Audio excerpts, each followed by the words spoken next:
Alright, so this is, in fact, the finale of the Ghost and Molly. Like, there was I heard whispers that, this could be the end. And then I heard people saying, it probably won't be the end. Like, they probably just are gonna update it. And I'm like, alright, fine. It's not like there's an episode literally called The End. But, you know, it could be a disclaimer, it could be something.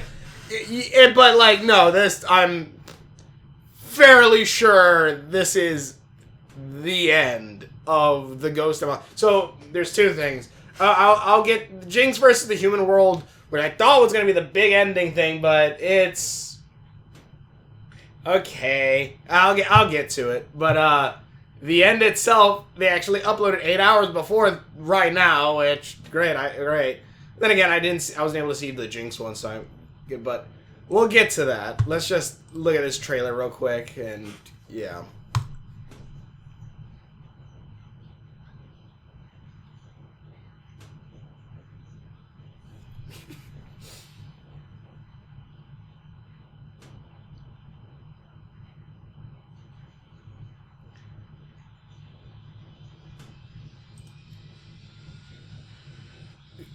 The amount of disrespect to Andrea Davenport in this season is almost unforgivable, and Ollie just needs to get the shit out of it. Anyways, that's beside the point.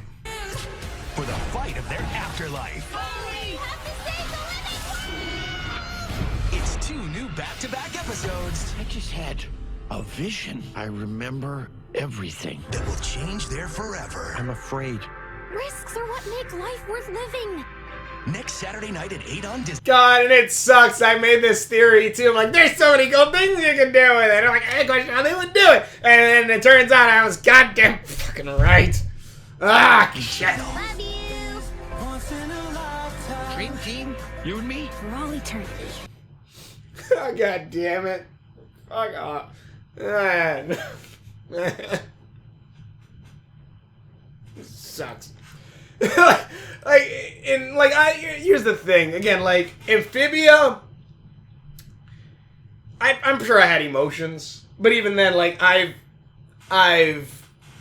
talked shit about that show also. Like, again, that's the weirdest shit about Amphibia, is it has, out of its 3 seasons, two of the best finales I've seen, like, animation and shit. I legitimately would say that. It has some of the best finales for season 1 and 2. Season 3 sucks ass. 1 and 2, by God, beautiful. But the rest of that show, I was like, by God, I got a lot of this is just, I don't know why this is here. There's a lot of that in that show where I'm just like, why is it taking so long? Get to the more interesting shit. I'll rewatch Amphibia, see maybe my perception of it has changed if I watch them all back to back. But I just remember watching it, I'm like, by God, get to the cooler shit.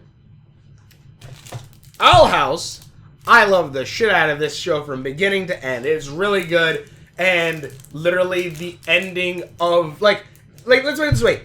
I love this show so much. The ending, when this show ended, last year, almost around a similar time, ended last year, it, legitimately before and after, I was in a depression state.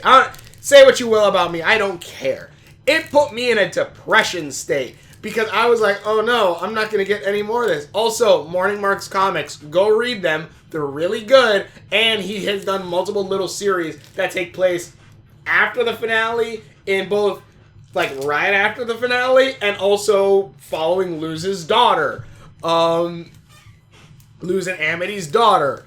It's really great. There's a lot of drama in there. I highly recommend them. I legitimately do. Especially because it kind of gives me a bit of a fix. A bit of a fix for, the Owl House stuff.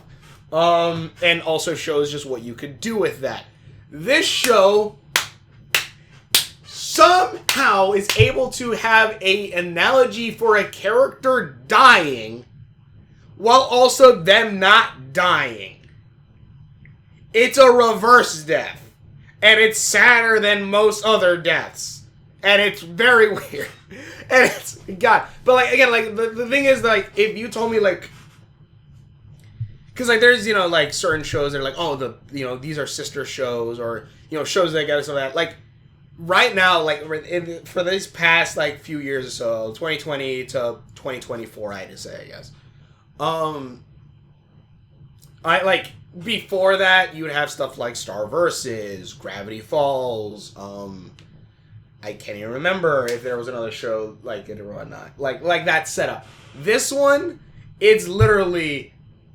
It's Amphibia, Owl House, and The Ghost of Molly McGee. That's how I say. Like, these three are, like, I would say, like, sister shows almost. Like, all three of these shows are, like, they're all kind of started at the same time, kind of all aired around the same time, and kind of all are ended around the similar time frame. Like, and that's kind of the thing about, like, this ending, too. Because also, like, if you... God, I should really talk about Jinx versus the Human World before I talk about the end. But, like, I'm psyched about the episode. Like, okay, so, I'm trying to think of how I want to say this. I hate the Amphibia ending a lot. And I'll get into it. I hate the Amphibia ending a lot. It, like, kind of cuts you... It cuts off at the knees anyway to really have a continued story. It completely goes against its own message. And I honestly think it's just bad all around. I don't like the Amphibia ending. I'm sorry. The cooler bits of it were when Anne had her superpowers and fought things. And then after that, it kind of just pittered out and was honestly shit. And I'll go probably more into that later. Owl House, I honestly say, has pretty much a perfect ending. It not only, like, ties up most of the bigger loose ends, it leaves a lot open for if they ever want to come back to this world. If anyone ever wants to continue that story, you could easily do that, whether they do it by comics, whether they do like Morning Mark's thing, where like he continues like that. There is an easy way you could continue and have more stories in this universe, while then also still having closure for a lot of things, and, you know, not going against the message that your entire show was trying to set up.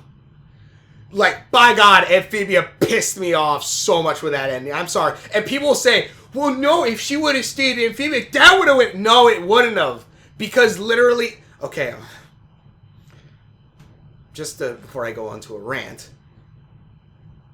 If Anne's whole thing is supposed to be, like, moving on and whatnot, then by that logic, where the beginning of the show started with her trying to find her friends, trying to get back to her family, the ending of that thing, the idea of moving on and to grow and become a better person and like having to move on for such things would not be her going back to the human world with her family that she was going to go to then also have her friends kind of almost ditch her in a sense. Like, Marcy I get, but it's just like ditch her in a sense.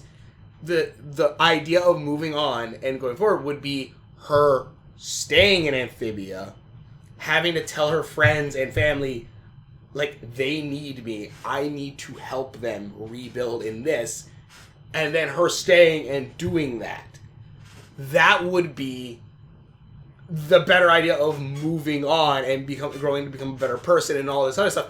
Not so much, oh yeah, I'm going to go here and I'm going to, like, literally, not literally, at the beginning of the show starting with, I lost my friends and family, I'm trying to get back to them, to then ending of it, I lost my friends, I lost my frog family, and I'm not even trying to get back to them. I don't know, that feels like it goes against the message a bit. The Ghost and Molly McGee, it's funny, because again, I hate Amphibia for cutting you off at the knees of, like, you cannot continue the story in almost any sense of the word. You cannot. You could in this show, but you would have to go against, like, its ending to do it. But I will say its ending fits the theme. And it honestly is a bittersweet ending. And, like, if there was... Like, there is one change I would do. one single change, and I'll get to that. Let's first talk about Jinx versus the human world. Because Jinx versus the human world, Scratch leaves his robes in the ghost world on a turnip, pretty much, and has just a thumb that goes up and down when the ghost council asks him a question. and it's like, all right, that's Scratch. Jinx comes in, has the ghost council leave because of emergency, and she takes the robe. She's like, wow, really? Scratch has left this here. He's like, yeah, actually, you know what, that tracks. Puts it on. She's like, yes, I'm going to take over the ghost world. And she pretty much makes it almost how it was. She recreates the flow of failed phantoms. She starts throwing people back in there, causing misery and all that stuff. Has those, like, misery eaters come back, and pretty much when Molly and everyone's like, okay, yeah, you're the eaters, but when Molly and them come to try to when Molly and them brings in the ghost friends, which again,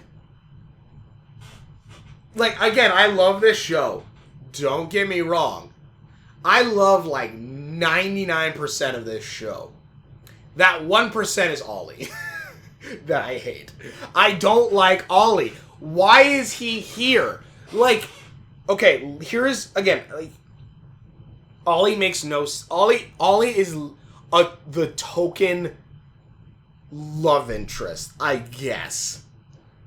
Like, that's legitimately what he is, and I don't know if I don't know if he's there because people were annoying the creator of Ghost of Molly Mcgee, saying like, is Molly gonna have a love interest? Is she gonna fall in love with Libby? Is she gonna fall in love with Andrea?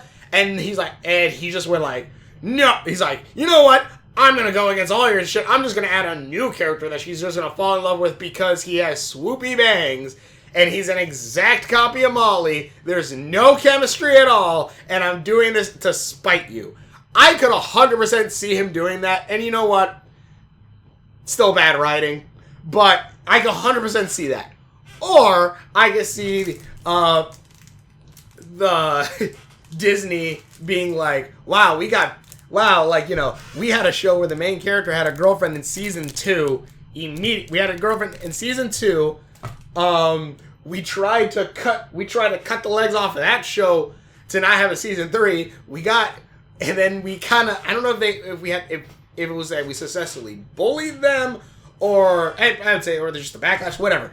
I think, we had to give them something. All right, fine, here's season 3. But that means their last sister show, where we have the first one, we have Amphibia, where we have possibly 3 girlfriends. We have possibly 3 girlfriends. We have the Owl House, where we have her have a girlfriend. And then for the Ghost of Molly Mcgee, we have to make it as straight as possible. It's not like we had, Star versus the Forces of Evil or anything. And, that was shit. Okay.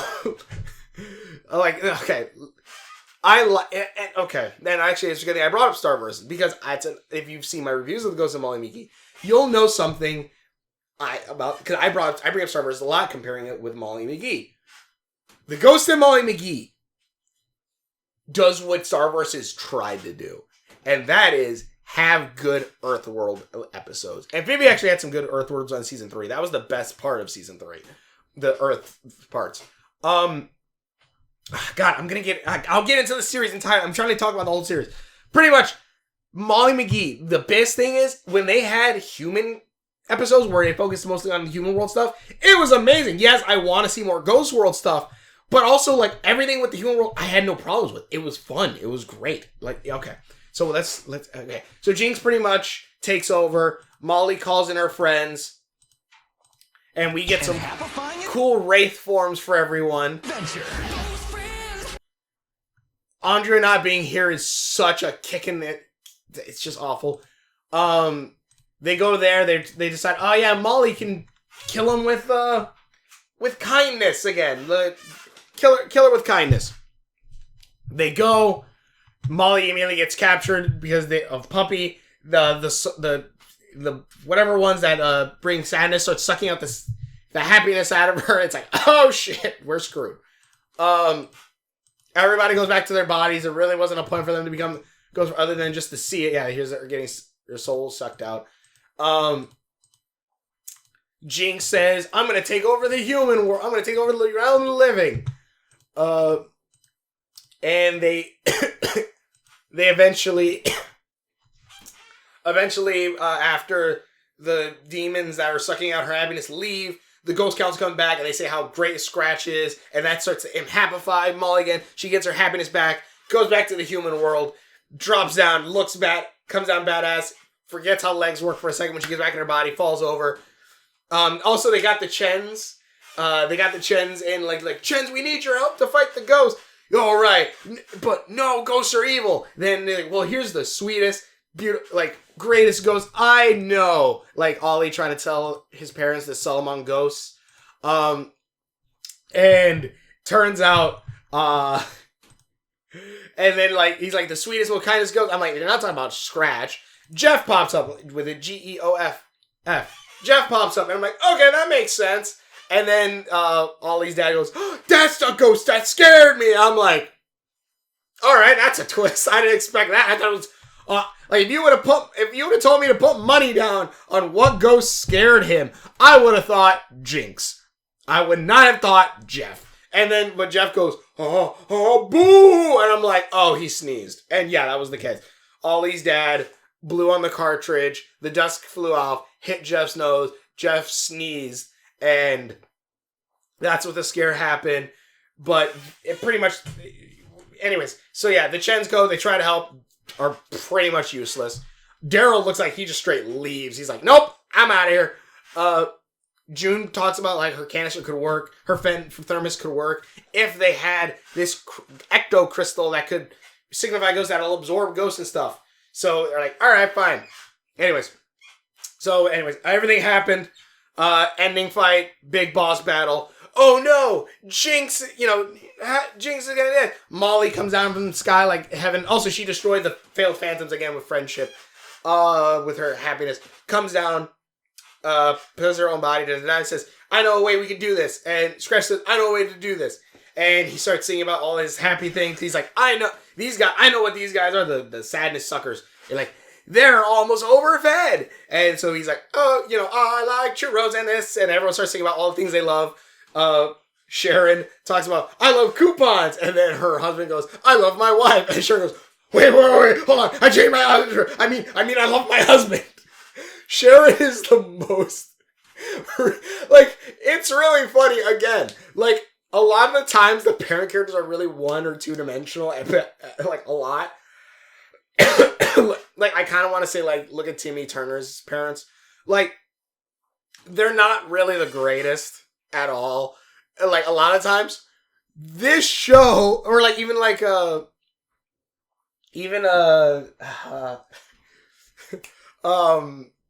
what was it? Starverse is, like, Marco's parents. Unless the parents are a main character or a main plot part of the story, like, Moon Butterfly, like, the parents usually aren't that... And even then, Moon Butterfly did some horrible, horrible shit in the first season, sending her daughter to a concentration camp, pretty much. And that's not even like I bring in the Owl... Well, not concentration camp.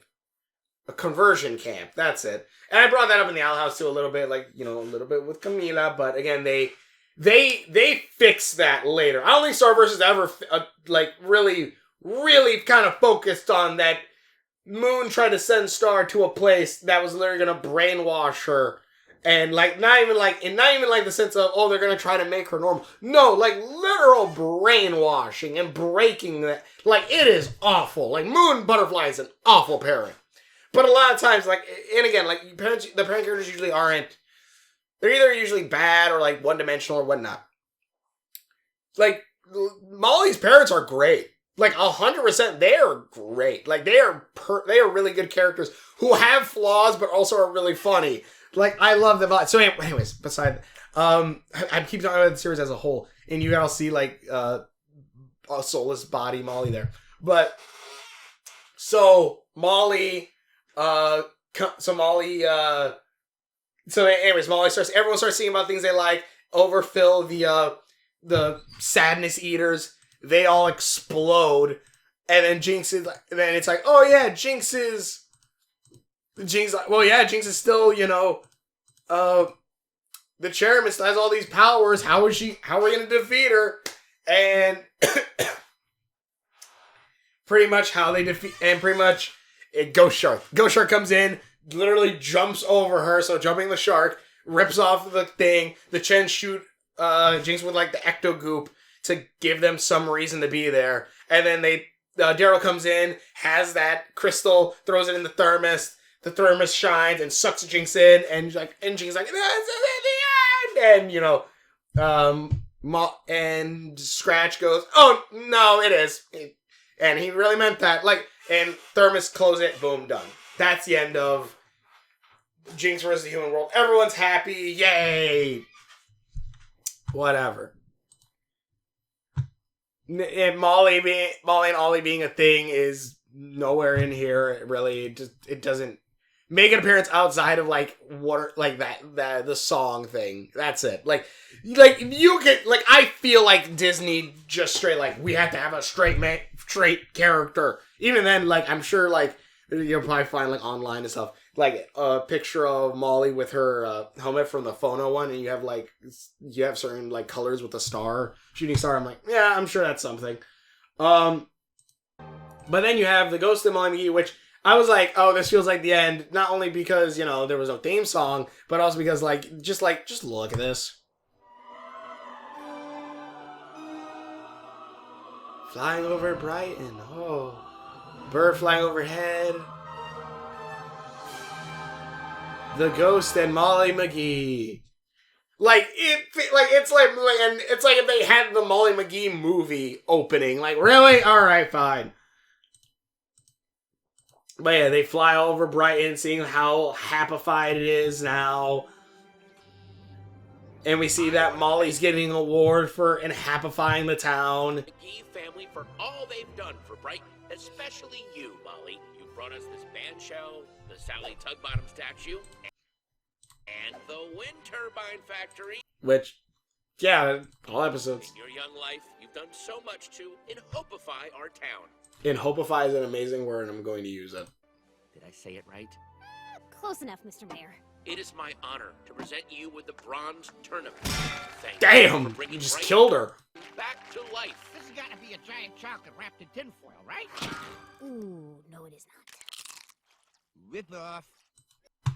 So, and pretty much they're all celebrating. They all seem to have fun. This was a joke. For a very long time.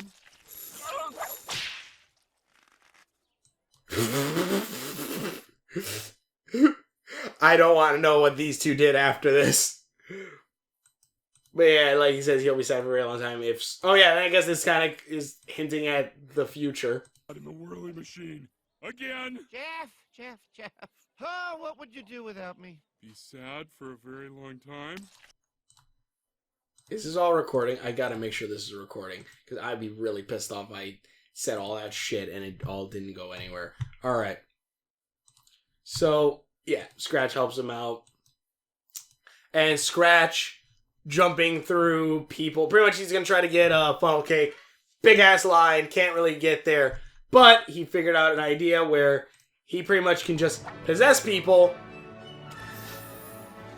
eat it, and he gets to eat it. And okay, hold on. Wow, 2.5 views. Man. Okay, let's see here. Hold on a minute. Wait, why did I do that? Hold on, I need to see how I edited this bit. I'm not the greatest. I don't edit these things well at all. I'm not even gonna lie to you.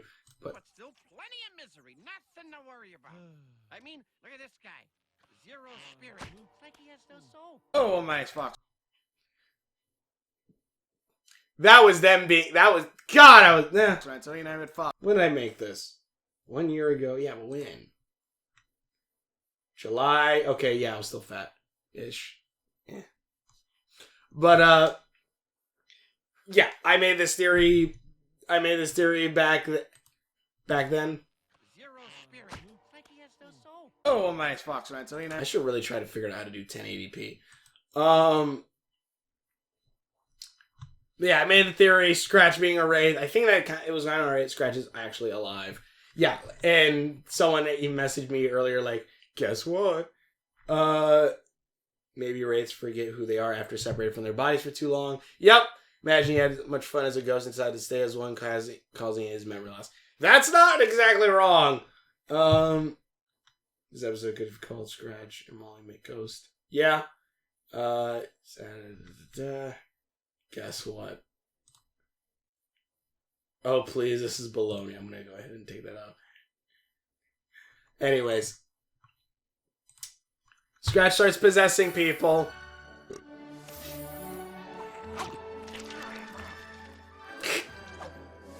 And you see him there.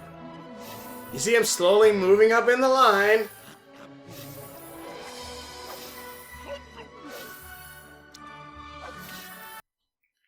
God. We're gonna go to all these places. Scratch, look at this. Can you believe this monster? And just so happens when he possesses the dude who looks like him, he suddenly has memory flashbacks. He tries to tell Molly about it, and they think, oh, it's the funnel cakes. And I'm not gonna lie, I love the Paris' reaction to this. Already do so much. Take this one. Do you want a shot or should I? I'll take this one. You already do so much. Daryl! Why is our living room covered in funnel cakes? Oh, this wasn't me. I love how they immediately think it's Daryl. Sorry, guys. The funnel cakes are ours. They're brain fuel to jog my memories. Oh, I remember a waterfall. Put it between scaling the pyramids and that time I rode a yak. Okay, so Pretty much they think, oh, we figured out who Scratch is.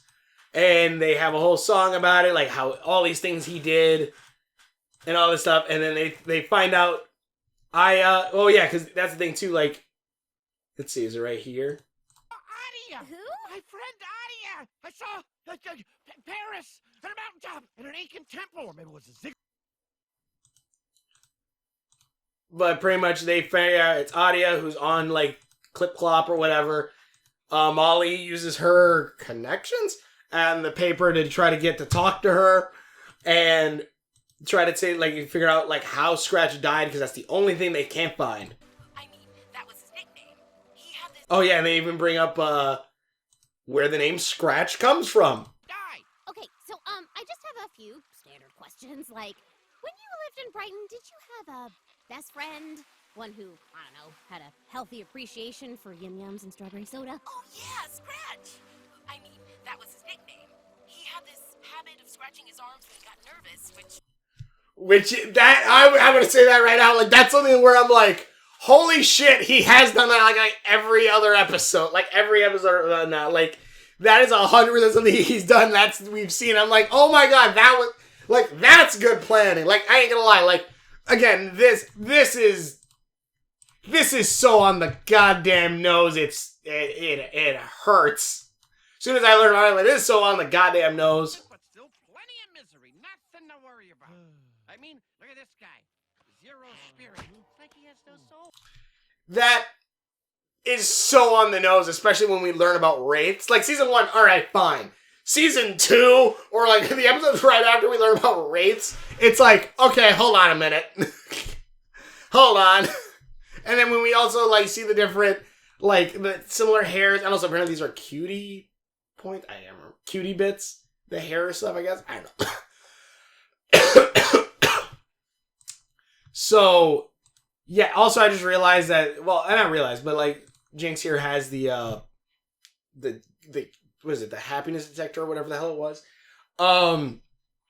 So, like, I'm guessing, yeah, the thermos thing is definitely a callback to Danny Phantom, same way this is a callback to Ghostbusters. But, yeah, when they try to figure out his name. happened a lot. It was cute. Yeah, it's funny because like he's like, oh shit, I have been doing that a lot. His real name was... Every time she tries to say it, there's a glitch. One more time. Those glitches seem very conveniently timed. Yeah, no shit. Anyway, Scratch and I used to build ships and planes out of boxes, then go on imaginary adventures around the world. Those games inspired me to do what I do now. Audie and Scratch seeing the world together. Wow, that must have been so unhappifying when you finally did it for real. What? Scratch never came anywhere with me. Sure I did. The funnel cakes told me so. I asked him to come Yeah, and here's kind of a twist, I guess. many times. Well, it is a twist. Well, not twist. I kind of guessed. Never did.